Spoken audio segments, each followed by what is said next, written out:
में हर साल बाढ़ की विभीषिका से लाखों लोग परेशान होते हैं। कोसी, बागमती, गंडक, बूढ़ी गंडक ऐसी नदियां हैं जिसमें हर एक साल बाढ़ आती है। इस साल भी राज्य के कई जिलों में बाढ़ की स्थिति काफी गंभीर हो गई थी।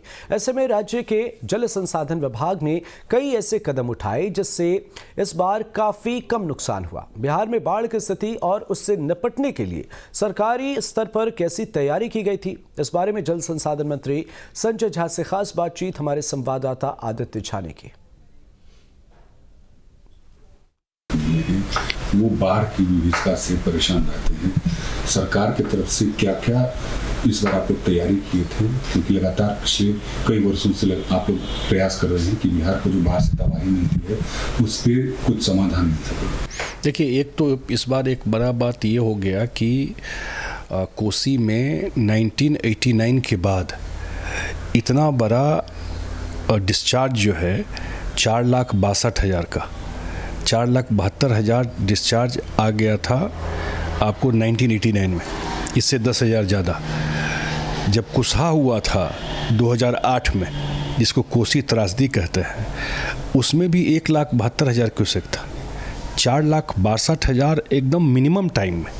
8 बजे रात में हम लोगों को जानकारी है 2 लाख, और 2 बजे रात में 4,62,000 का। तो वो बहुत बड़ा एक घटना हो सकता था, और पानी का प्रेशर इतना था कि हमको सारा गेट खोलना पड़ा बीरपुर बराज का। उसके डेक तक को हिट कर रहा था पानी। और मैं थोड़ा टेक्निकल टर्म में मैं बताऊं आपको, तो जो बराज और बराज के ऊपर जो बराह क्षेत्र बोलते हैं, उसी बीच में ये बारिश हुआ था पूरा, जो अनुमान लगाया जा रहा है। और वही पानी आपको आकर के पूरा इतना प्रेशर कोसी में हो गया। निश्चित रूप से सरकार का और विभाग का तैयारी इस लेवल का था कि ये पानी फाइनली निकल गया। कुछ जगह वो फैला पानी, वो तो स्वाभाविक है, जितना पानी आएगा तो वो तो कहीं जगह लेगा। तो बहुत लोग जो एम्बैंकमेंट के अंदर घर बना लेते हैं, माने नदी के अंदर घर बना लेता है, उनमें कुछ लोगों के घर में पानी गया होगा, तो उसमें ही प्रशासन उन लोगों की जगह अलर्ट था। लेकिन एक मेजर जो घटना आप कह सकते हैं, लेकिन ये तैयारी ही सरकार की ऐसी थी जो मुझे लगता है, और मैं भी उस दिन शाम में कोसी महासेतु पर पहुंच गया कि वो निकल गया। लेकिन हाँ, एक बात ज़रूर है जो महत्वपूर्ण है कि नेचर पर तो कोई कंट्रोल नहीं, बारिश तो होगा, उसको आप तैयारी और मैनेजमेंट कैसा करते हैं जो उसका प्रभाव कम हो। जब फ्लड आता है तो उसमें विभाग जो है, बिहार साइड में तो हम लोग सारा काम कर रहे हैं, लेकिन आप जानते हैं कि ये सारा नदी और पानी नेपाल से आता है, और नेपाल साइड में जब तक हाई डैम नहीं बनेगा, मैं लगातार ये बात बोलता रहा हूँ, तब तक इसका परमानेंट सोल्यूशन नहीं है।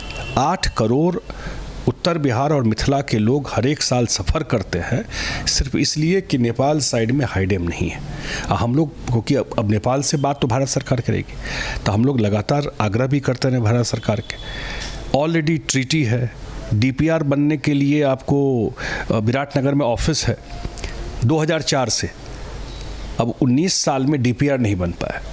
तो भारत सरकार बात करके इसको रिजॉल्व करे, ये जो चीज़ है। और दूसरा, अभी पटना हाई कोर्ट के चीफ जस्टिस का के यहाँ PIL हुआ था कोसी हाई डैम को लेकर के, और उनका एक ऑब्जर्वेशन आया कि इसके लिए कोसी हाई डैम के लिए एक अथॉरिटी बन जाना चाहिए। तो उस पर भी कोई बहुत इनिशिएटिव भारत सरकार का नहीं दिख रहा है। तो ये होने से एक लॉन्ग टर्म सॉल्यूशन होगा। सर, एक चीज़ है कि बिहार सरकार या राज्य सरकार के मुद्दे ये संभव नहीं है कि बाढ़ का जो स्थायी समाधान कर सके। केंद्र आखिर क्यों आप लोगों को जो चीज़ आप चाहते हैं कि केंद्र की मदद मिले, आखिर कहाँ मामला अटक गया? अब मुझे नहीं पता। देखिए, 2 कंट्री के बीच में जब बात होगी तो 2 कंट्री ही बात करेगा ना। बिहार सरकार तो बात नहीं कर सकती है नेपाल सरकार से। और मुझे लगता है कि पूरा उत्तर बिहार को अगर चाहते हैं कि वहाँ से पलायन नहीं हो, लोग कहता है ना कि मजदूर चला जाता है, चाहते हैं कि अब आप कॉस्ट देखिए। मैं जब एफिडेविट फाइल हुआ हाई कोर्ट में, मैं देख रहा था कि पिछले 10 साल में बिहार सरकार का कितना पैसा खर्चा हुआ फ्लड फाइटिंग को लेकर, एंटी इरोजन को लेकर के। ये तो एक पार्ट हुआ, लेकिन आपदा में जो खर्चा होता है, कोई रोड टूट गया, कोई बिजली का पोल टूट गया, कोई स्कूल गिर गया, वो सारा कैलकुलेट कीजिए आप। किसी का जान चला, उसका क्या वैल्यू आप कीजिएगा। ये एग्रीकल्चर खेती ख़त्म हो गया, उसको जो आप पैसा देते हैं, तो हजारों करोड़ हर एक साल बिहार सरकार का जाता है बाढ़ के समस्या को लेकर। और बिहार के अंदर जो काम करना है उसमें से मैक्सिमम हम लोग करते हैं। और जब मैं कहता हूँ, चाहे वो एंटी इरोजन का काम हो, चाहे बांध पर अलर्टनेस की बात हो, चाहे अर्ली वार्निंग सिस्टम की बात हो, उसमें जितना हम लोग इम्प्रूव कर सकते हैं, सालों साल इम्प्रूव किया, तभी इसका नतीजा है कि आपको लार्जली दिखाई पड़ता होगा कि बाढ़ कंट्रोल में। ये भी ध्यान रखिएगा, कंट्रोल में है तो ज़रूर सरकार ने कुछ काम किया होगा, तभी इस लेवल का वो है। लेकिन परमानेंट सॉल्यूशन तभी है जबकि नेपाल साइड में हाई डैम बन जाएगा कोसी पर। वो बन जाएगा तो आपको कंट्रोल पानी आएगा, और वो पानी आप सिंचाई में यूज कर सकते हैं। रोड मैप क्या है कि बिहार सरकार का, क्योंकि लगातार आप इनिशिएटिव ले रहे हैं कि आगे के वर्षों में बाढ़ को लेकर के कुछ रिलीफ मिल सके लोगों को, ऐसी सरकार की। देखिए, काफ़ी रिलीफ तो मिल रहा है लोगों को। अगर इतना पानी आया, उसका प्रभाव नहीं हुआ, तो रिलीफ तो वही होता है, काफ़ी रिलीफ। आप मुझे बताइए, जो लोग मिथिला एरिया के हैं, कुशेश्वर स्थान लोग माना जाता था कि बिहार में कहीं बाढ़ आए कि नहीं आए, कुशेश्वर स्थान में तो 6 महीना बाढ़ रहता था। अब आप जाके देखिए कुशेश्वर स्थान को, एक बूंद पानी नहीं। मैं आपका ऑन रिकॉर्ड कह रहा हूँ आपके चैनल पर। तो काम तो किया है सरकार ने ना, काम किया, उसका रिजल्ट है। और मुझे लगता है कि बाढ़ से ज़्यादा अब यह है कि वाटर मैनेजमेंट, उस पानी को हम कैसे रिटेन करते हैं। अगर बाढ़ के पानी को हम लोग पीने के पानी में कन्वर्ट कर दिए राजगीर गया में, आगे लार्जर ये है कि इस पानी को आगे पानी की उपयोगिता हमेशा रहेगी। आज जल नल योजना नीतीश जी का लोग कभी कभी मजाक करता था कि चापाकल ही 4 दे देते। इस बार लोगों को जल नल योजना समझ में आया। पूछ लीजिए, वाटर लेवल चला गया नीचे, चापाकल हो गया फेल।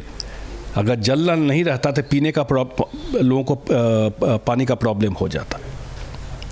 तो हमारा ये है कि वाटर मैनेजमेंट से कि वाटर लेवल भी ठीक रहे, और कैसे इसको स्टोर कर सकते हैं इस पानी को, कैसे और रिटेन कर सकते हैं इस पानी को, तो उस पर भी हम लोग काम कर रहे हैं आने वाले टाइम में। लेकिन बाढ़ के मामले में मैं ज़रूर कह सकता हूँ बिहार सरकार ने ठीक काम में काफ़ी अलर्टनेस रहा है, उसका प्रभाव दिखाई पड़ता है।